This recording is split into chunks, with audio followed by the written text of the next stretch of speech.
É bom demais a gente estar reunido na casa do Senhor, temos momentos de adoração como nós tivemos.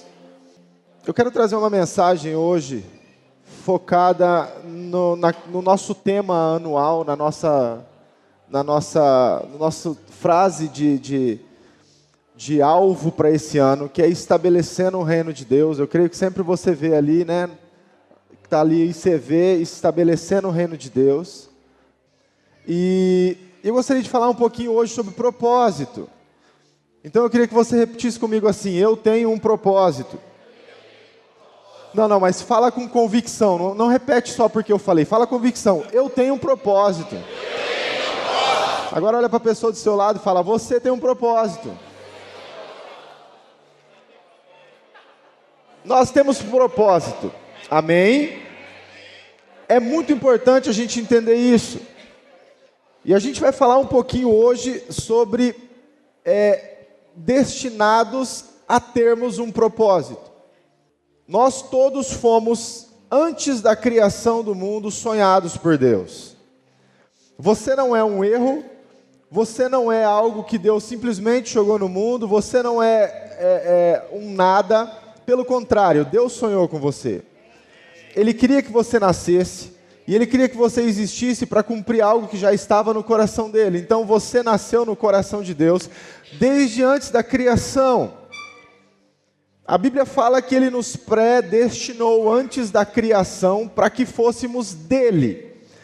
E quando somos dEle, quando fazemos parte do Seu reino, Ele lança sobre nós alvos, Ele lança sobre nós propósitos, para que a gente possa estar cumprindo e fazendo aquilo que Deus quer na nossa vida, através da nossa vida no reino de Deus.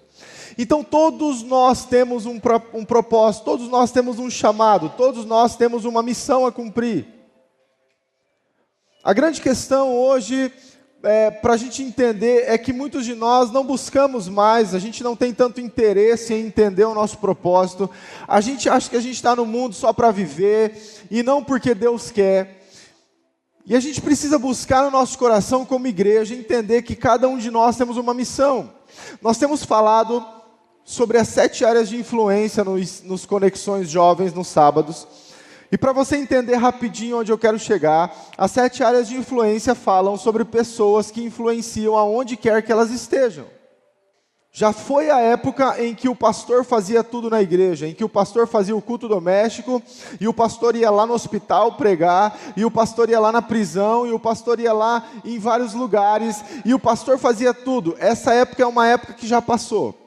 Nós vemos um tempo de ativação dentro da igreja, onde todos nós fomos chamados para fazer algo. Porque lá onde você trabalha, não vamos conseguir entrar como pastor muitas vezes. Mas você está lá para levar a mensagem do Senhor e para transmitir aquilo que Deus quer. Essa igreja ativa, essa igreja que entende o seu chamado, o seu propósito, é uma igreja que caminha rumo a uma conquista daquilo que Deus quer. Nós precisamos dispor o nosso coração, aonde quer que nós estejamos, sermos usados por Deus. Então, quem sabe você está estudando ou já estudou, você está aqui, você é um médico. Deus quer que você seja um médico cheio do Espírito Santo, para que aonde quer que você esteja, seja numa sala de cirurgia, seja num atendimento, Ele possa te usar para manifestar a glória. A palavra é um local onde nós não estaremos. Pode ser que você está aqui, seja um psicólogo, um dono de uma loja que vende carros, e Deus quer usar você aonde você está para executar uma função. Existe um propósito na tua vida. Eu queria começar perguntando, será que nós hoje estamos interessados em não apenas identificar o nosso propósito, mas alcançarmos aquilo que Deus criou para nós? Nós somos destinados a um propósito, mas nós temos procurado cumpri-lo, nós temos procurado desenvolver isso. Abra a tua Bíblia comigo em Romanos capítulo 8, versículo 28. Romanos 8, 28, é um texto bem conhecido.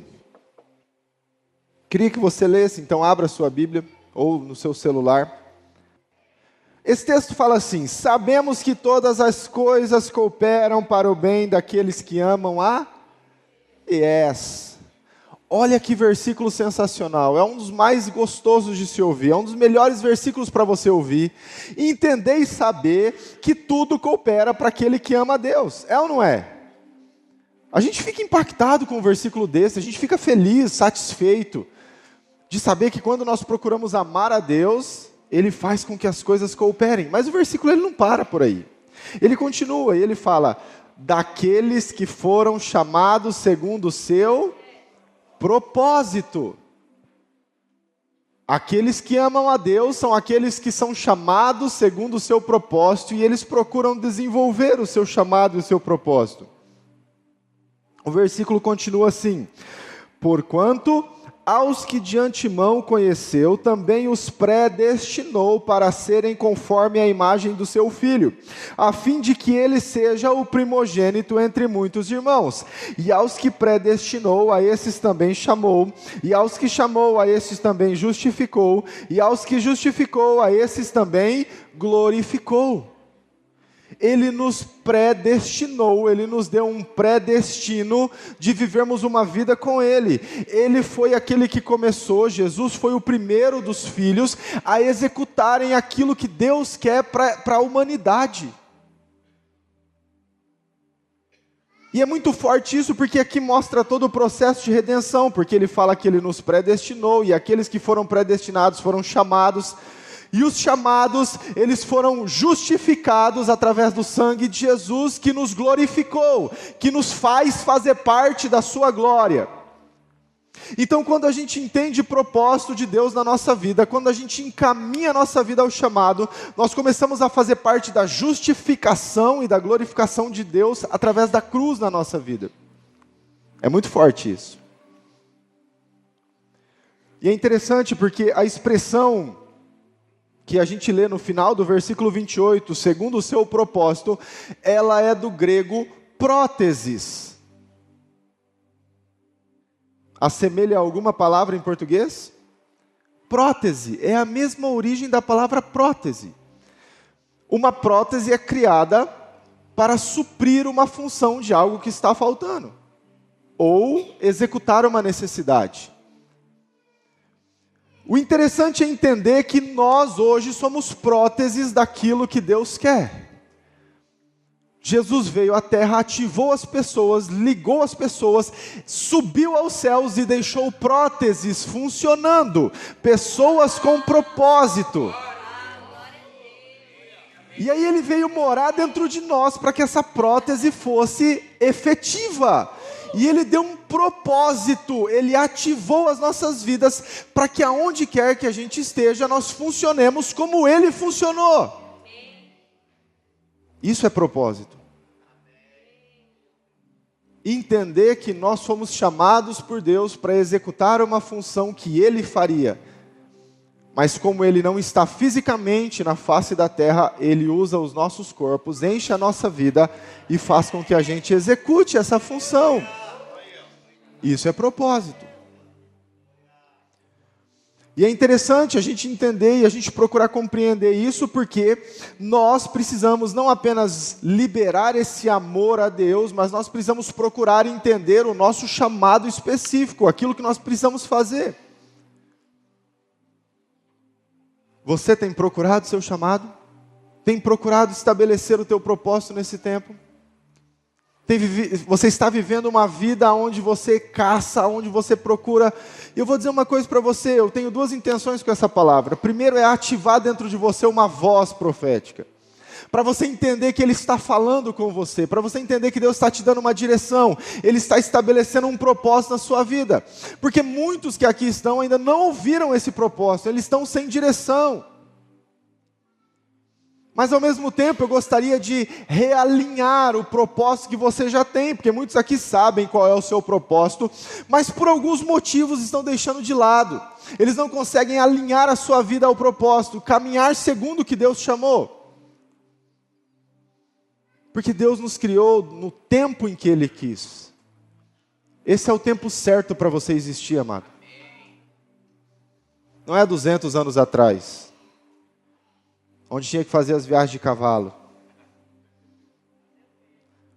Não tinha banheiro, irmãos. Maquiagem. Não tinha nada. Não é chapinha. Você existe no tempo que Deus deseja para que você cumpra uma função. Creia nisso. Entenda isso, creia, desenvolva isso no seu coração. Nós fomos predestinados a um propósito. Existe um futuro estabelecido por Deus para mim e para você. E dentro do campo, eu entendo que o propósito é o alvo do reino. É quando você traça a tua vida dentro daquilo e você entende aonde você tem que chegar. E você alinha o teu coração àquilo e você ruma diante daquilo. É o alvo que você tem que alcançar no reino. A gente vai falar um pouco sobre isso mais ao final. Quer você ganhe quer você ganhe milhões, cumpra o teu propósito. Porque às vezes nós não estamos querendo cumprir o propósito porque a gente está desligado daquilo que Deus quer. Agora existem algumas questões que a gente precisa entender em relação a cumprir o propósito de Deus. Eu quero conversar um pouquinho com vocês sobre isso. Eu quero que você deixe essa palavra entrar no teu coração para que traga esse alinhamento. Quem sabe um dos personagens que mais demonstra o cumprimento do propósito na vida, tirando Jesus, que a gente vê totalmente estabelecido, mas para mim um dos que mais demonstram é José no Egito. José teve um sonho, na verdade teve 2 sonhos muito loucos, e ele vai compartilhar esses sonhos com a sua família, e ele é criticado, e ele é repreendido. Deus deu a ele um futuro, Deus deu a ele um projeto, Deus deu a ele um propósito, Deus deu a ele um alvo a ser alcançado. E a gente sabe pela história de José que ele alcança esse alvo. Nós conhecemos a história dele, a gente já sabe que ele chega lá no final e ele cumpre aquilo para qual ele foi chamado. E Deus chama ele para ter esse projeto, esse propósito na vida dele. Esse futuro estabelecido. Assim como ele chamou cada um de nós. Vamos abrir lá em Gênesis para a gente ver essa história? Capítulo 37, versículo 5. Amém? Teve José um sonho e o relatou aos seus irmãos, por isso o odiaram ainda mais. Pois lhe disse: rogo-vos, ouvi este sonho que tive. Atávamos feixes no campo, e eis que o meu feixe se levantou e ficou em pé, e os vossos feixes o rodeavam e se inclinavam perante o meu. Então lhe disseram seus irmãos: reinarás com efeito sobre nós, e sobre nós dominarás realmente. E com isso tanto mais o odiavam por causa dos seus sonhos e de suas palavras. Teve ainda outro sonho e o referiu a seus irmãos, dizendo: sonhei também que o sol e a lua e 11 estrelas se inclinavam perante mim. Contando ao seu pai e a seus irmãos, repreendeu o pai e lhe disse: que sonho é esse que tiveste? Acaso viremos eu e a tua mãe e os teus irmãos a inclinar-nos perante ti na terra? Deus estabelece um projeto, um propósito na vida desse rapaz. Ele dá um sonho que de certa forma não tinha tanta revelação, não tinha tanta coisas detalhadas, ele não tinha tanta coisa bem falado, ele deu apenas uma visão, uma ótica daquilo que iria acontecer em um futuro. E o interessante, irmãos, é que houve uma repreensão da própria família dele diante de um projeto que Deus havia dado a José, assim como acontece com muitos de nós. E a gente precisa entender algumas características para que a gente consiga alcançar o projeto de Deus para a nossa vida, para que a gente consiga desenvolver esse chamado, esse propósito que Deus está nos dando. O primeiro dele é entender que o tempo não pode limitar aquilo que Deus tem para fazer em nossas vidas. Eu vou dizer uma coisa para você: quando Deus te dá uma visão, quando Deus estabelece um futuro para você, você não pode pensar com a sua mente do presente, porque sempre vai ser grande demais para você. Muitos de nós sofremos desse problema. Nós estamos pensando com a nossa mente de agora aquilo que Deus quer fazer daqui a anos. E isso tem limitado a gente de entender o que Deus quer fazer. Quem sabe Deus chegou para você e deu uma palavra: olha, você vai ser pai de multidões, e você está pensando: mas eu sou tão pequeno. O agora diz que você é pequeno. Então não tem como pensar no futuro não tem como pensar agora aquilo que Deus vai fazer no futuro. Só que a nossa mente está limitando o processo de Deus na nossa vida. A nossa mente está impedindo a gente de crer naquilo que Deus vai fazer. Porque não tem como eu pensar agora aquilo que Deus vai fazer lá na frente. E aí a gente entra com Romanos capítulo 12, versículo 1 e 2. Não vos conformeis com este século, mas transformai-vos pela renovação da vossa mente. Tem que ter renovação constante para entender o projeto que Deus está estabelecendo na nossa vida. É muito sério isso, irmãos, porque muitos desistem do sonho porque acham que é grande, que são pequenos demais, que o sonho é grande demais. Acham que não vão dar conta, que não vão conseguir. Porque estão com a sua mente no presente, enquanto o que Deus quer fazer está lá na frente. Limitam as suas próprias vidas. Quantos aqui já tiveram sonhos, já tiveram palavras, já receberam visão de Deus, de algo que vai acontecer, mas estão duvidando porque não conseguem ampliar o seu foco, a sua visão, diante daquilo que Deus vai fazer? E você parou diante do projeto que Deus tem para você. Eu estava assistindo uma pregação, algumas em relação a esse assunto.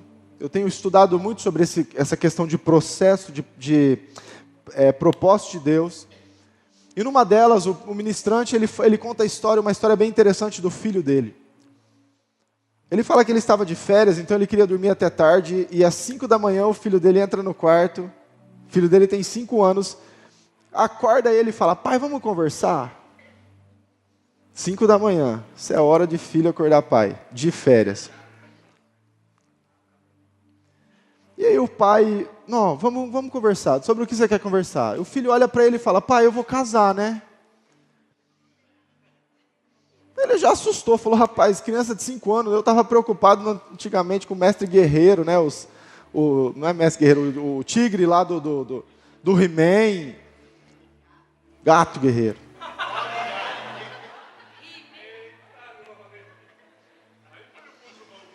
E meu filho vem para mim com 5 anos perguntando de casamento. Vamos conversar, né? Filho, você vai casar sim, filho, com certeza. Pai, mas eu não vou morar com você não, né?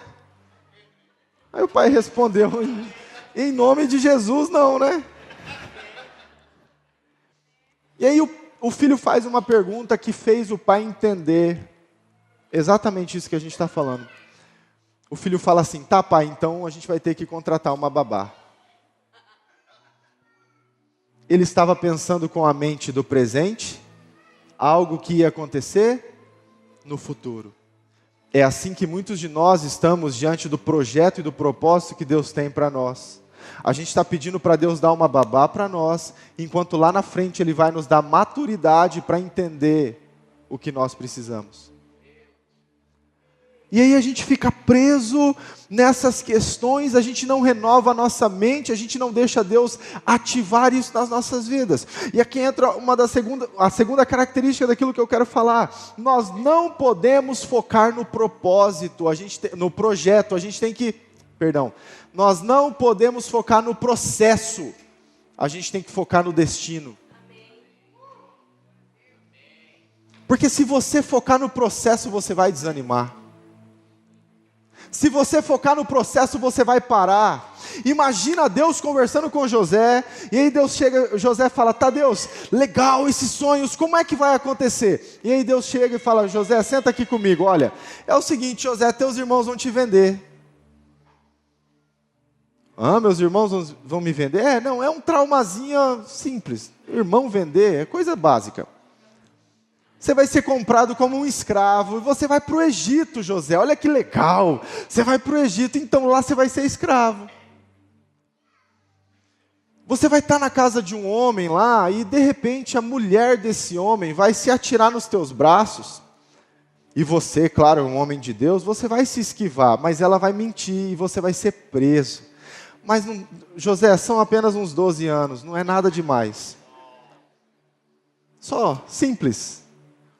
Então, depois disso tudo acontecer, daí a gente vai ver a questão de você governar, o propósito vai começar a se cumprir. Você acha que José aceitaria, irmãos? Você aceitaria?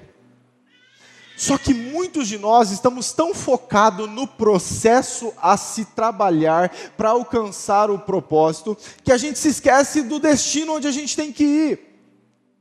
A gente está tão focado no momentâneo, a gente está tão focado nas necessidades atuais, nas crises que nós estamos enfrentando, que a gente se esquece do alvo traçado por Deus.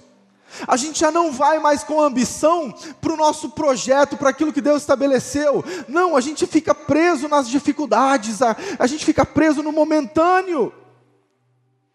O nosso foco muitas vezes está mais no processo a se alcançar do que aonde a gente tem que chegar. É muito forte isso, irmãos, a gente precisa entender. Porque se Deus nos mostrasse o processo, a gente não aguentaria. A gente ia falar, Deus, não chega. Não, poxa, eu tenho que perder pessoas, eu vou ser traído, vão me bater. Não, não quero. Está tão gostoso aqui. E sabe o que é interessante, queridos? Quando a gente começa a desempenhar o processo de Deus na nossa vida, quando a gente entende o nosso propósito, a gente alinha o nosso coração, os inimigos se levantam. Ou você acha que Davi estava lá no campo, cuidando das ovelhas, tudo de boa, e aí um dia ele resolve ajudar seus irmãos, e quando ele chega lá tem um gigante atormentando a situação, e ele fala, não, eu preciso fazer alguma coisa. Ele manda um headshot na cabeça do Golias, ele mata Golias, e aí ele volta para o campo, fica na paz, pastor, fica lá de boa. Não, eu vou ficar tranquilo aqui no campo, cuidando das ovelhas.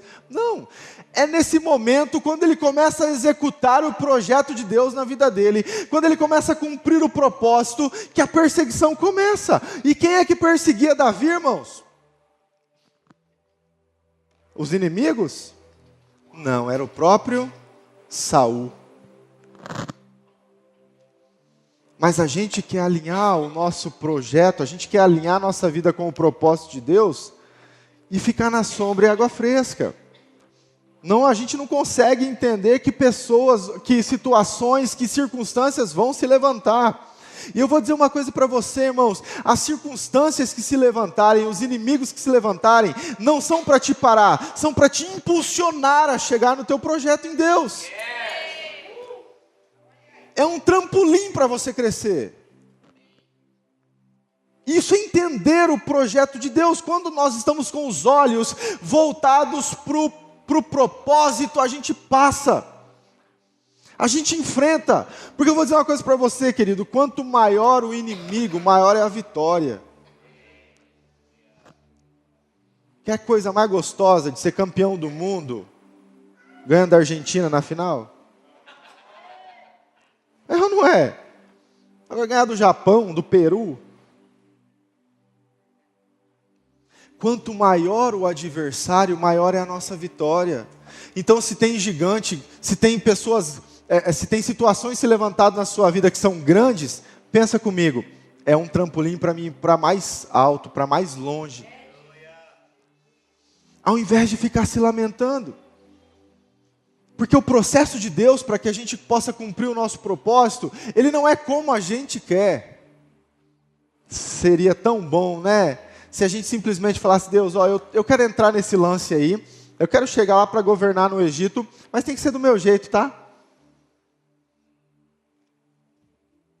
Tem que ser do jeito que eu quero. Não, não, não. É do jeito que Ele quer. E Ele vai preparar a gente no meio da missão. Ele vai preparar a gente no meio do caminho, um passo dando de cada vez. E nisso, irmãos, a gente tem que entender a diferença entre visão e missão. Visão é aquilo que Deus te dá para você alcançar. Missão é o dia a dia que você enfrenta para alcançar a visão que você tem. Agora eu vou dizer uma coisa para você. Quem está numa missão sem visão, em algum momento se perde. Ele para, ele desiste, ele vai falar, cara, eu não sei onde eu vou chegar, por que eu estou fazendo tudo isso? Está entendendo? Cutuca o seu irmão aí, que eu acho que ele está dormindo. Pergunta para ele, está entendendo?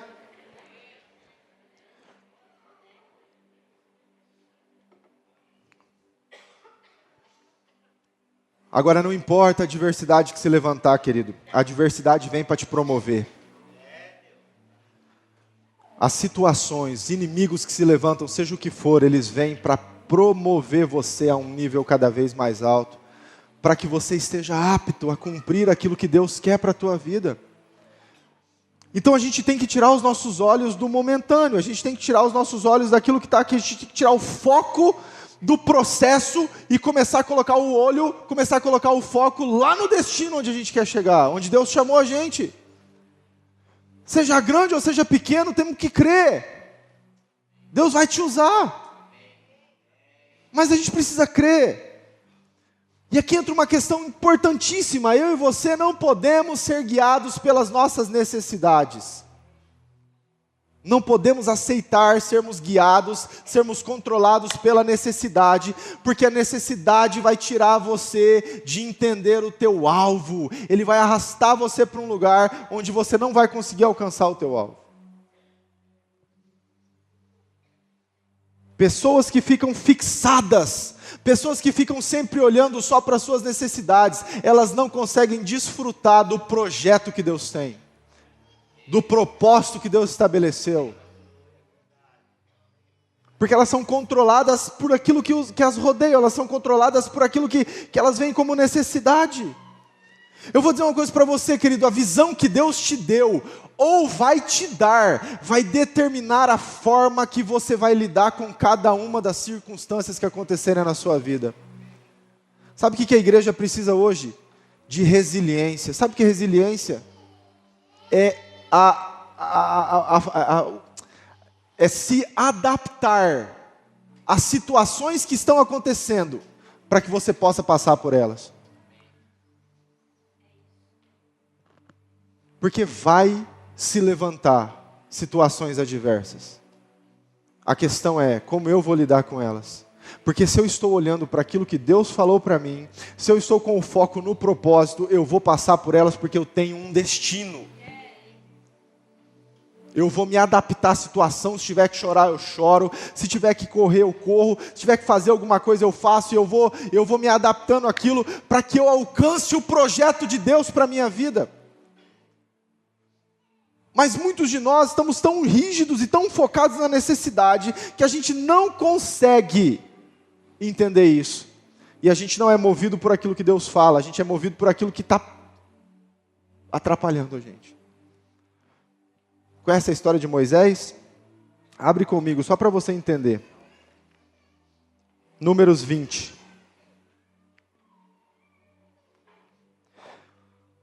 Um dia Deus aparece para Moisés numa sarça e fala assim: Moisés, eu vou usar você como um guia. Você tem uma missão. Eu estou te dando uma visão, eu estou te dando um projeto. Você vai lá no Egito e você vai tirar o meu povo que está no Egito e você vai levar eles para uma terra que eu separei. É a terra prometida. Mas olha só o que acontece no capítulo 20 de Números.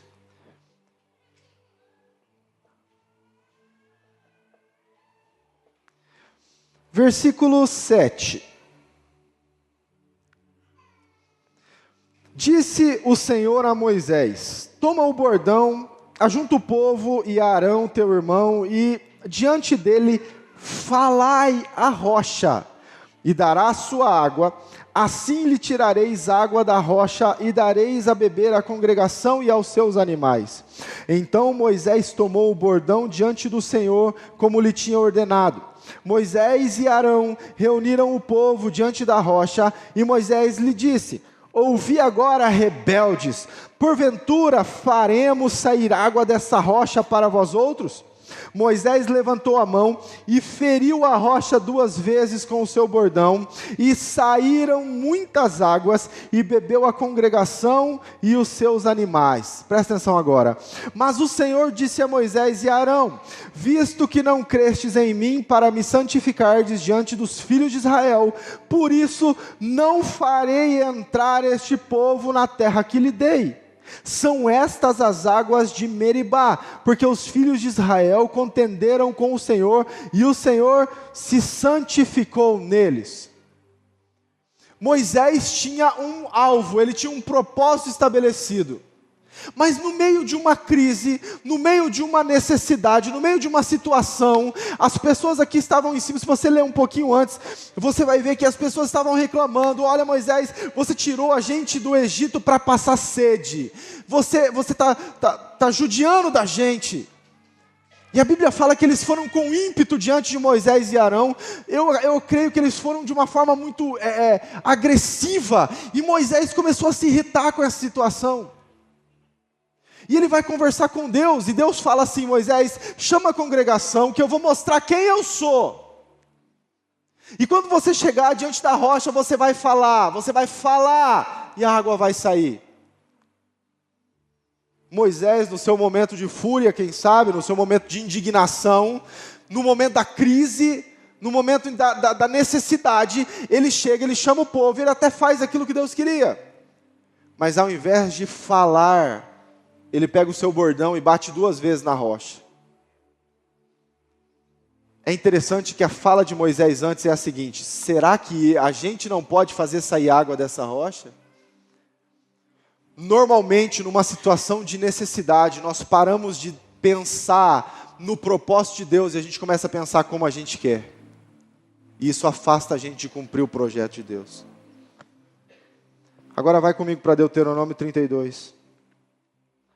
Versículo 48. Naquele mesmo dia falou o Senhor a Moisés dizendo: sobe a este monte de Abarim, ao monte Nebo, que está na terra de Moabe, defronte de Jericó, e vê a terra de Canaã, e aos filhos de Israel dou em possessão. E morrerás no monte ao qual terás subido, e te recolherás ao teu povo como Arão. Teu irmão morreu no monte Or e se recolheu ao seu povo. Presta atenção agora, versículo 51. Porquanto prevaricastes contra mim no meio dos filhos de Israel, nas águas de Meribá de Cádiz, no deserto de Zim. Pois não me santificaste no meio dos filhos de Israel, pelo que verás a terra de fronte de ti, porém não entrarás nela, na terra que dou aos filhos de Israel. Moisés tinha um propósito de Deus, tirar o povo do Egito e levar até a terra prometida, mas em um momento de necessidade, um momento de crise, aonde ele decidiu não obedecer o que Deus estava falando, ao invés dele falar a rocha para soltar a água, ele bateu, fez com que ele não entrasse na terra prometida. Você já imaginou trabalhar e lutar por um projeto que Deus te deu, por um propósito que Deus te deu, e no final da tua vida Deus falar assim: só assiste, você não vai fazer parte, por causa de um momento de crise que você teve. A crise nos tira do propósito de Deus. E infelizmente, muitos dentro da igreja hoje estão mais focados na crise, nas necessidades, do que naquilo que Deus estabeleceu. Você já imaginou? Moisés viu tanta coisa, viu as pragas, viu o mar se abrir, viu todos os milagres, e Deus chega para ele e fala: olha, a terra tá ali, ó. A terra está ali, só que você não vai entrar. Sabe por quê? Porque naquele dia de crise, você desobedeceu. Então, Moisés, sobe no monte, olha, contempla a terra, mas você não vai entrar.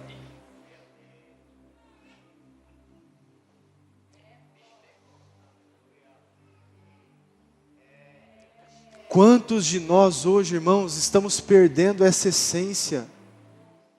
Estamos parando, porque a gente está tão focado na necessidade. Deixa eu dizer uma coisa para você. Tem gente hoje que está tão focado em ganhar dinheiro, que já se afastou do propósito de Deus há muito tempo.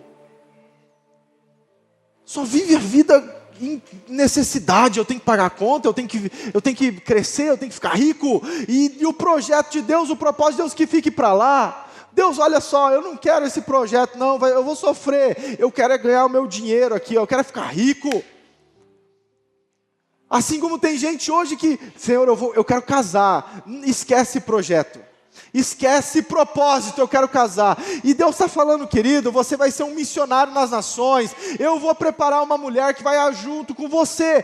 E você está falando, não, Deus, a minha necessidade é essa agora. Eu quero fazer isso agora. Não tem problema, eu não quero mais esse projeto. Não quero mais esse propósito. Porque vive focado em momentos, vive focado em necessidades. Eu vou dizer uma coisa para você, irmãos. Deus nunca falou que ia ser fácil o processo para se alcançar o propósito, mas Ele falou que sempre estaria conosco. Essa é a diferença.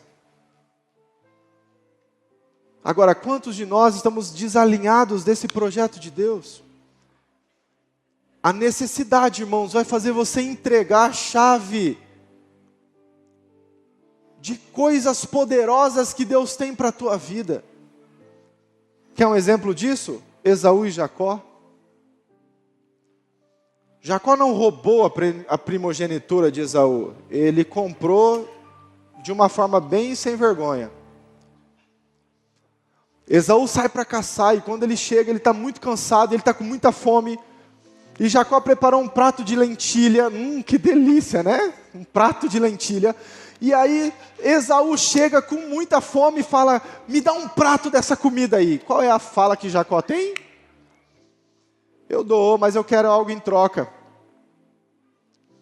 Eu quero o direito da sua primogenitura. Presta atenção, irmãos.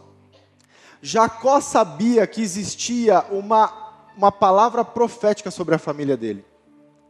Ele não era bobo. Ele sabia que Deus tinha dado algo para Abraão.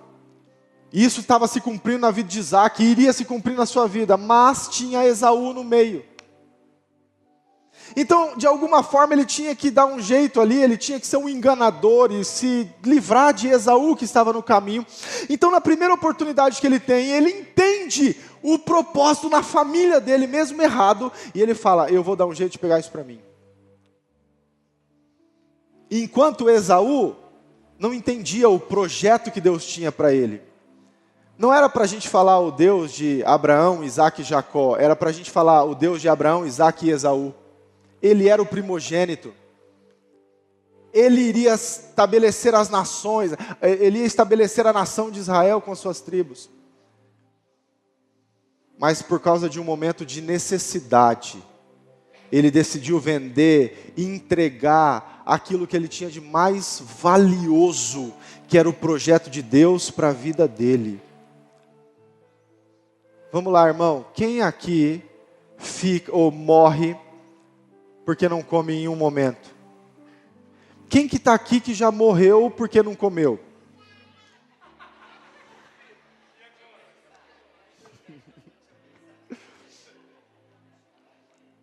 Para, irmãos. Quando eu fiz a minha cirurgia da vesícula, eu fiquei 4 dias sem comer. Estou vivo.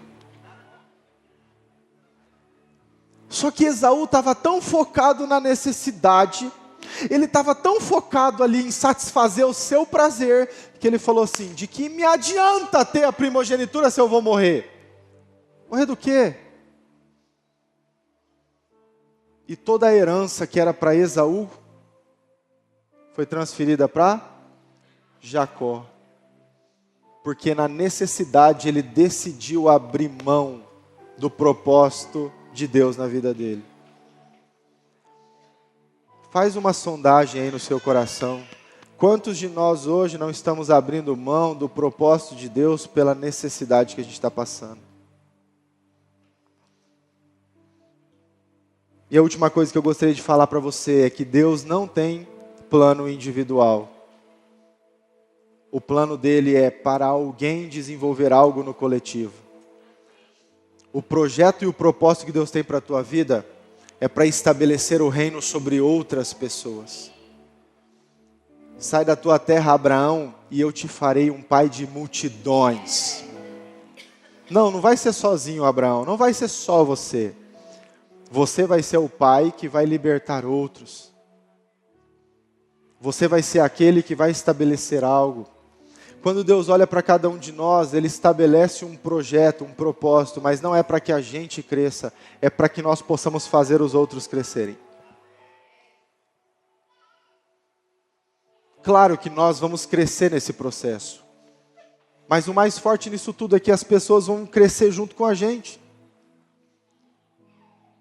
Eu estou lendo a autobiografia do Reinhard Bonk. E o começo do livro fala sobre como o evangelho entrou na família dele. Eu já vou te explicar quem é esse cara. Ele começa falando de como o evangelho entrou na família dele. Ele é um alemão. E ele vivia numa pequena vila da Prússia antiga, que foi dominada pelos russos depois da Segunda Guerra Mundial. E, na verdade, isso se passou em 1920. Um homem chega nessa vila, e ele relata de uma forma muito interessante, porque esse homem chega de carro, e naquela época ninguém quase tinha carro, só os que eram muito ricos. E quando ele chega de carro nessa vila, a vila onde os familiares dele moravam, ele não estava vivo ainda, 1920. Esse homem chega lá e ele sente o cheiro de um pão saindo na hora, ele para numa padaria que estava ali. E ele desce do carro, as pessoas olhando, nossa, a gente não vê um carro assim, então, e ele desce do carro. E o padeiro sai, e ele começa a conversar com o padeiro, e ele fala assim, olha, é o seguinte, eu me perdi, mas Deus queria me trazer aqui. Tem alguma coisa que é para mim fazer nesse lugar. E eu vou começar pregando o evangelho. Meu nome é Louis Graff. Eu cheguei dos Estados Unidos há alguns meses e eu estava participando de um avivamento na rua Azusa. E Deus me trouxe aqui porque alguma coisa precisa acontecer. Vocês são o quê? E aí aquele padeiro responde, olha, nós somos metodistas. Daí ele olha e fala, serve vocês mesmo. Vou pregar para vocês. E o padeiro fica desconfiado dele. E fala assim, daí ele vê que a situação fica embaraçada. Ele fala assim, bom, é o seguinte, então, para você crer que Deus me trouxe aqui, eu quero que você me fale a pessoa que está doente aqui na vila. O mais doente, eu vou lá, eu vou orar por ela, vai ser curada. E aí esse padeiro leva ele para a casa do vô do Reinhard Bonk. E ele chega lá, o avô dele sofria de uma doença que ele foi perdendo os movimentos, ele já não conseguia mais andar, ele estava acabado, há anos ele gritava o tempo todo de dor. E ele entra naquela casa e a primeira coisa que ele faz é anunciar o evangelho, ele prega, ele fala, olha, vocês precisam aceitar Jesus e tal. E a prova disso é que Deus me trouxe aqui. E ele coloca a mão na cabeça daquele cara e aquele cara pula da cama totalmente curado. E dessa forma entra o evangelho avivado naquela família. E as duas únicas pessoas que entregaram o coração para Jesus naquele dia foi a avó e o avô de Reinhard Bonk. E os anos se passam e essa chama de avivamento é transferida de pai para filho. E o pai de Reinhard Bonk recebe isso. E ele transfere para o filho dele, aos 9 anos, Reinhard Bonk aos 9 anos, está num centro de refugiado alemão, escondido na Dinamarca por causa da guerra de Hitler, da Segunda Guerra Mundial. E ele faz umas brincadeiras, umas sapecagens lá, e a mãe dele chega nele e fala, filho, você não pode ser assim. Porque isso é pecado. E ela começa a explicar o que é pecado. E ele começa a entender como Deus havia trabalhado na família dele, na vida dele. E ele decide assumir um chamado. E ele fala, já que é para fazer, eu vou fazer para valer. E ele está um dia num culto e Deus fala para ele assim, eu quero que você vá para a África. Você vai pregar na África. E ele atende ao chamado. E ele começa um projeto de pregação da palavra na África. Sabe quantas pessoas já aceitaram a Jesus pela pregação de Reinhard Bonnke? Mais de 75 milhões. Pesquise depois. Tem cultos que ele fazia que as pessoas andavam 60 quilômetros para poder ouvir o Evangelho. A pé. Dentro das tribos africanas. Tem cultos que ele fazia que tinham 750 mil pessoas ouvindo ele. Sabe o que é interessante? O que eu estou querendo te mostrar, irmãos, é que não importa onde você esteja, desenvolva o teu chamado. Não foi Louis Graff que ganhou 75 milhões de pessoas, foi Reinhard Bonnke. Mas se o Evangelho não tivesse entrado na família dele, por esse alemão aqui, nada disso teria acontecido. Uma pessoa que você é usada para ministrar vai fazer a diferença lá na frente. O problema é que a gente quer fazer as coisas grandes sem se importar com aquilo que para nós é pequeno. Mas imagina a repercussão no céu, quando o Reinhard Bonnke chegar, eles vão falar assim: está chegando aquele qual Louis Graff evangelizou. Porque para nós muitas vezes é pouco ganhar um, mas para Deus são 75 milhões lá na frente. Isso é entender o propósito. Isso é reconhecer o que Deus tem para fazer nas nossas vidas. Isso é ser ativado em Deus e deixar Ele fluir nas nossas vidas. Sabe de uma coisa, irmãos? Nós precisamos ser uma igreja, nós precisamos ser uma geração que não está preocupada com o que pode ter, mas que está preocupada com o que pode dar. Isso precisa pulsar nos nossos corações. Eu não posso continuar orando: Senhor, me abençoa, me abençoa, me abençoa, me abençoa. Está na hora da gente começar a orar: Senhor, me transforma numa fonte de bênção, me transforma numa fonte de bênção. Porque tudo que Deus vai fazer na nossa vida é para impactar outras vidas. O teu chamado é teu, o propósito é na tua vida, mas ele é coletivo, ele vai alcançar tantas pessoas. Esse é um tempo, irmãos, que a gente precisa alinhar o nosso coração com o propósito que Deus estabeleceu. E eu sei que Deus tem uma palavra para você. Eu sei que Deus tem um projeto para a tua vida. Às vezes você está aqui e sabe do que eu estou falando, porque Deus já te falou. Mas se você que está aqui ainda não ouviu isso, você vai ouvir essa noite, em nome de Jesus. Eu queria que você ficasse em pé para orarmos.